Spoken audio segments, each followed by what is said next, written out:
Hello and welcome to the county ground of Swindon Town, where today we're taking on Middlesbrough, who are back in the Premier League, but are going to be defeated today by the Swindon Town Swoodilypoopers. We need to win this game. We need to win all of our games. They're all important because Manchester United refuses to lose, and so they are still on top of us in the Premier League table. And they're on top of us in general. Right, so today I'm going to talk about how to create characters and the process of character creation, particularly in novels or other text-based forms of storytelling. And but first I got to give you a brief update on the Swoodilypoopers here. Up front today we're starting John Green and John Green, teammates in life and in love, because it just seems appropriate. And we've got Leroy Williamson in the middle, anchoring the middle, and then in the back, Santa Claus, Hakuna Zapata, etc. All right. So the thing that I think gets forgotten about the process of character creation, I get this question a lot, like how do you make characters in your stories, or how do you make the characters in your stories so real, which is a very nice thing to say. Thank you to the people who say that. I get this question a lot, and I think the thing that gets forgotten in this whole process is that characters in stories, written stories, are made out of text. They are not made out of images, and they are not, and they are not made out of anything other than words. That was a terrible slide tackle. And we live in this massively image-saturated culture that is, in fact, so saturated with images, and that image is so central to the way that we define narrative that we can hardly even imagine sort of non-imagistic ways of thinking. And this leads to, for instance, the whole school of very unsophisticated literary criticism where people are like, I didn't like that part. Like there's the action-oriented, literary criticism that's oriented toward the action of the novel, the plot of the novel, and not also toward the language of the novel, because the language of the novel becomes less relevant in a world where image is everything.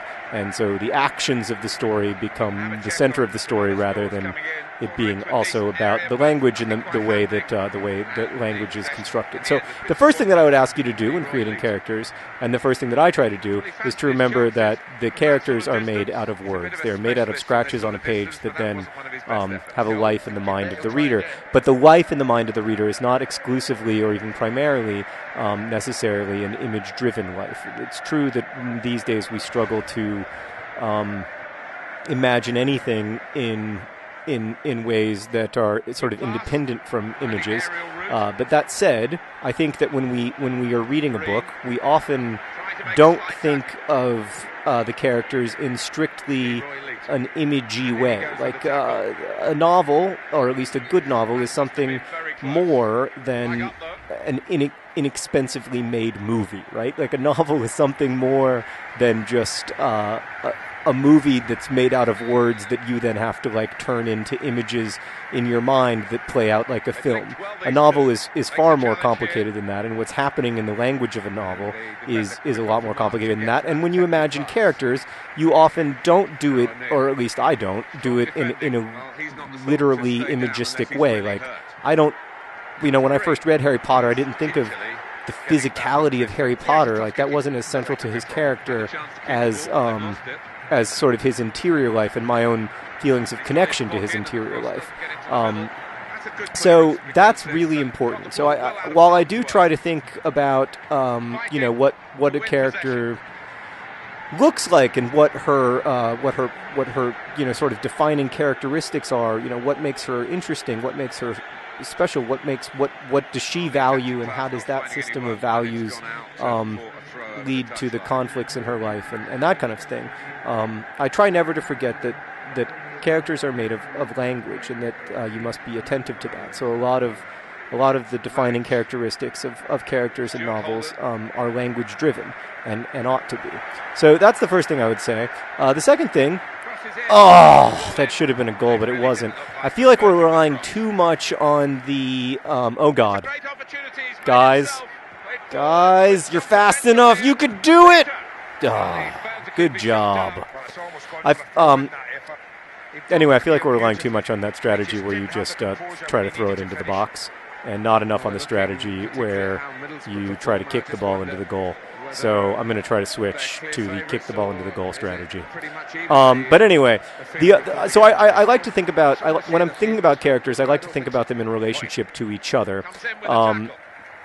In the same way that I think that's how humans are ultimately kind of defined. Like, we are our relationships to one another. And a lot of what is interesting about us happens in the context of other people. And I also try to think about, conflicts. A lot of times, this is true not just with characters in novels, but also with people. A lot of what we just needed the Y button. A lot of what kind of defines character, you often hear this, is hard times, right? Like, you hear that in hard times you find out who your friends really are, and you find out the true character of people. I think that's a bit exaggerated. Oh gosh, my celebration was about to be exaggerated, but why do I keep throwing it in the box and just expecting good things to happen? That's not how life works. Context is everything. Sorry. I don't think there's ever been one that made me that happy. Okay, but it is true that that conflict does in many ways define us and define our experiences, and I don't want to. Oh, I just needed to pass. I don't want to deny that. So I do think about, like, what are the internal conflicts of this character, and then also what are her conflicts with other people in her life. What are the central challenges that she faces, and how does she cope with them? It's got to be, but it isn't. That was set up perfectly. I'm going into attacking mode. We'll see how that works out. Sometimes it works. That was a great slide tackle. So I try to look at conflict. I try to remember that characters are made out of words, and then I also try to remember that characters, while they need to be real to the reader, do not need to be real to me, and that they remain kind of like my own constructions. But I need to be invested and empathetic toward the characters in my novels. I need to care about them, and I need to, even if I don't like them or I don't agree with the choices that they make, I need to understand the value of those choices. And a big part of writing for me in general is sort of the process of, like, trying to learn to be empathetic, even though, often, I don't know, it's lots of times the characters in my books do things that I wouldn't do or that I wouldn't agree with. But that's a very important. That's kind of what's interesting to writing about me, or interesting about writing to me, is that it is a chance to live in someone else's shoes. And just as, one of the pleasures of having this sort of non-image-driven relationship with a character is that you're able to empathize with someone you can't picture in some ways, I think, better than you're able to empathize with people you can picture. Ball John Green, why did you not go to the middle where you belong? That is where your heart is in the middle. Okay. S. Holden Goldfield, what are you doing? Oh, and then a very belated slide tackle. We need some changes. Because, like, when you're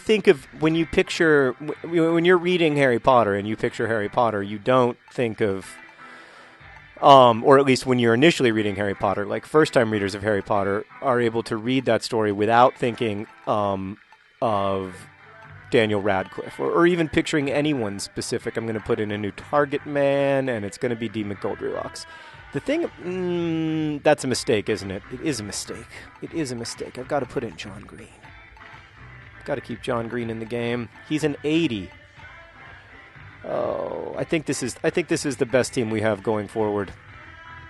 I think right now this is what we need. And then maybe if we need a miracle, we'll bring in Jesus Angel, because sometimes when you need a miracle, that's when you call on Jesus Angel. So at least that's what works. That's what works for me when I'm thinking about characters. But I don't think that there's just one way to do this stuff, and I also don't think that my way is necessarily the best. One of the reasons that I spend so long writing first drafts of my stories is that it takes me a first draft to get to know the characters and to understand what's important to them and to understand what's going to define them in terms of language.